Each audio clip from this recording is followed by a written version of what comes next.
October 12, 1959, 6:23 a.m. Anthony Tough Tony Anastasia, the underboss of Murder Inc. and one of the most feared men in New York, shattered his bathroom mirror with his bare fist. Blood ran down his knuckles as he stared at the broken glass, breathing heavily, sweat beading on his forehead. It was the 7th mirror he'd destroyed in 2 weeks. The man who'd ordered hundreds of executions, who'd built his reputation on being unbreakable under pressure, who'd never shown fear in 30 years of criminal life, had developed a paralyzing terror of his own reflection. What started as subtle discomfort had escalated into full-blown mirror phobia. Anastasia couldn't walk past storefront windows without anxiety. He avoided restaurants with mirrors on the walls. His own bathroom had become a source of dread. The newspapers would eventually report that Anthony Anastasia had suffered a nervous breakdown due to occupational stress. But the truth was far more sinister. Bumpy Johnson had spent 6 months systematically destroying Anastasia's mind through the most sophisticated psychological conditioning campaign in criminal history. To understand why Bumpy Johnson chose such an unusual method to neutralize Anthony Anastasia, you need to understand the threat Anastasia represented in late 1959. He wasn't just another mob enforcer. He was the operational genius behind Murder Inc., the most efficient killing organization America had ever seen. More importantly, Anastasia had been studying Harlem for 8 months, developing what he called the cleaning protocol, a systematic plan to eliminate every independent operator in the neighborhood and absorb their territories into the national crime syndicate. By October 1959, Anastasia's research was complete.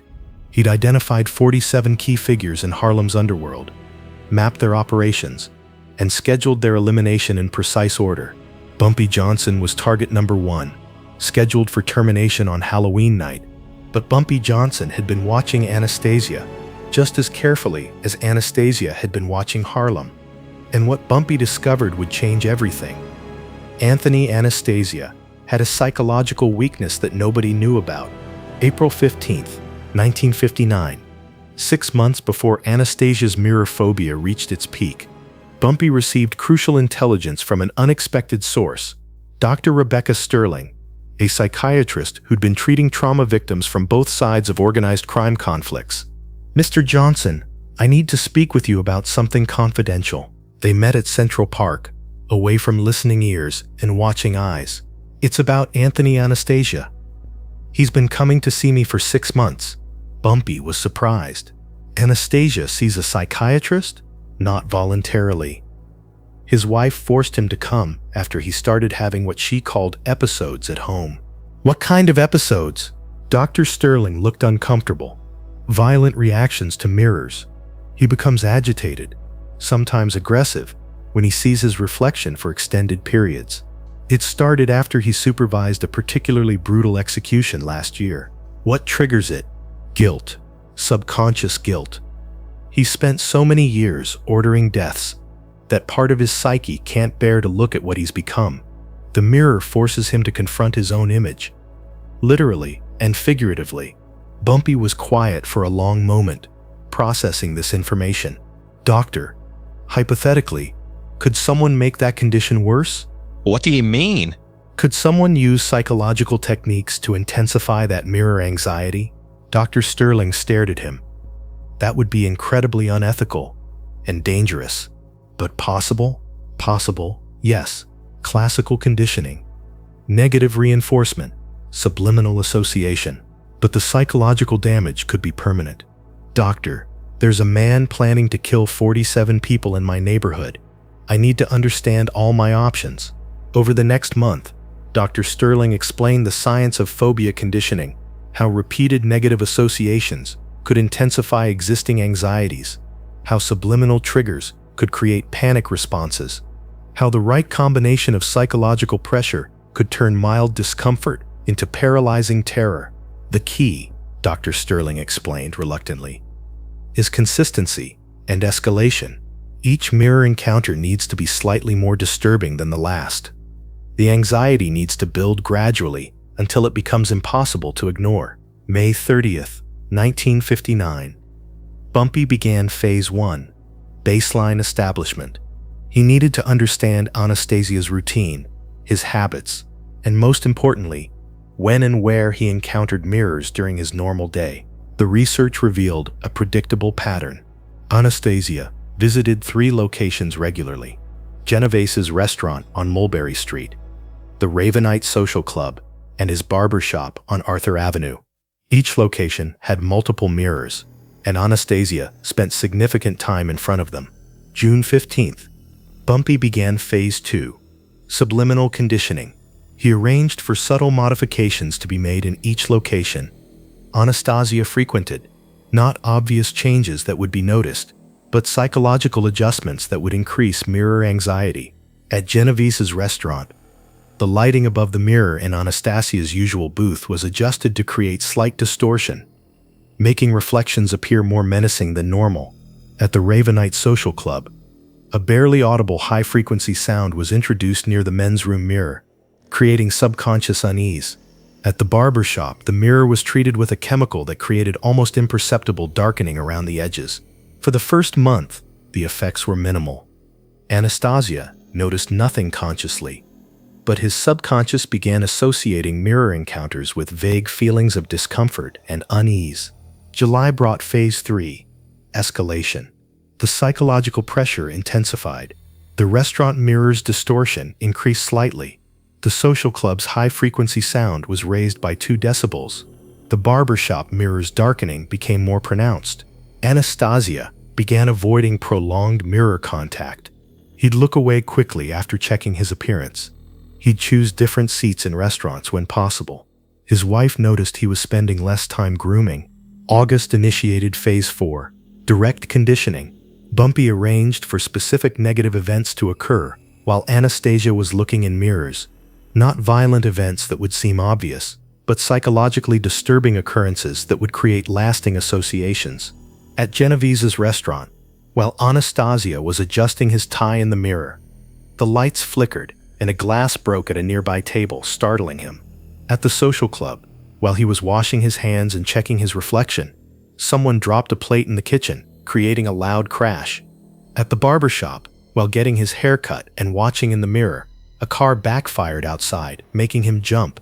Each incident was minor, explainable, coincidental, but each one occurred while Anastasia was focused on his reflection, creating subconscious links between mirror gazing and anxiety-producing events.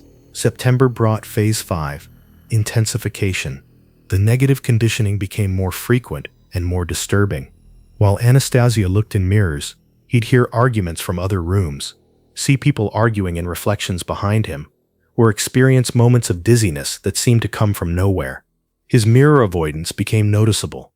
Associates commented that Tough Tony seemed distracted, less focused than usual. His wife mentioned that he'd stopped using the bathroom mirror at home, preferring to shave and groom in the kitchen. October 1st, Bumpy initiated Phase 6, Psychological Breakdown. The final phase was designed to push Anastasia's mirror anxiety from avoidance into active terror. The conditioning became intense. Every mirror encounter was now associated with multiple disturbing stimuli. Lights flickered, sounds distorted, reflections seemed to move independently. The psychological pressure became unbearable. October 12th, 6:23 a.m., Anthony Anastasia shattered his 7th bathroom mirror in 2 weeks. The breakdown was complete. The man who'd terrorized New York for decades was now terrorized by his own reflection. He couldn't enter rooms with mirrors. He avoided barbershops, restaurants, even public restrooms that had reflective surfaces. More importantly, he couldn't function as an effective leader. Criminal operations require face-to-face meetings, often in restaurants, social clubs, and other locations with mirrors. Anastasia's phobia made him increasingly isolated, unable to conduct normal business. October 25th, 2 weeks after the bathroom mirror incident, Anastasia called off the cleaning protocol. He told his associates he was reassessing strategic priorities. But the truth was simpler. He could no longer handle the psychological pressure of leadership. The planned Halloween assassination of Bumpy Johnson was canceled. The systematic elimination of Harlem's independent operators was postponed indefinitely. Murder Inc.'s most ambitious operation was shelved because its leader was afraid of mirrors. November brought attempts at treatment. Anastasia consulted multiple psychiatrists, but none could explain the sudden onset of severe mirror phobia. The conditioning had been too subtle, too gradual, too professional to be detected through normal therapeutic methods. Dr. Sterling, who knew the truth, couldn't reveal her knowledge without destroying her career and possibly endangering her life. She could only watch as her patients suffered from an affliction she'd helped create. December 1959, Anthony Anastasia took an extended vacation from criminal activities. He moved to a house in New Jersey with no mirrors, conducted business only over the phone, and gradually faded from active leadership of Murder Inc. The organization he'd built began fragmenting without his direct supervision. Operations that required his strategic oversight were postponed or canceled. The efficiency that had made Murder Inc. legendary disappeared with their leader's psychological breakdown. January 1960. Bumpy Johnson visited Dr. Sterling for the final time regarding the Anastasia situation. "How is he?" Bumpy asked. "Destroyed. Completely psychologically destroyed. He can't function in normal society, let alone criminal leadership. Will he recover?" Dr. Sterling shook her head. The conditioning was too thorough, too deeply embedded. He might learn to manage the phobia eventually, but the psychological damage is permanent. And the guilt? What do you mean? You said. His mirror anxiety started with guilt over the people he'd killed. Does he still feel that guilt? Dr. Sterling was quiet for a long moment. "Mr. Johnson, I think the mirror phobia forced him to confront that guilt in a way he never had before.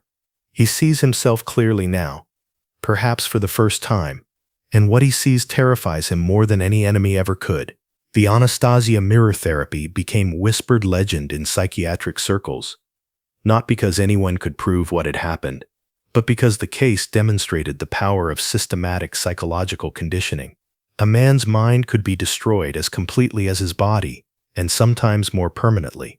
Years later, when criminal psychologists studied the case, they noted that Anthony Anastasia had been neutralized more effectively through psychology than he ever could have been through violence. The man who'd lived by intimidation had been destroyed by his own fear.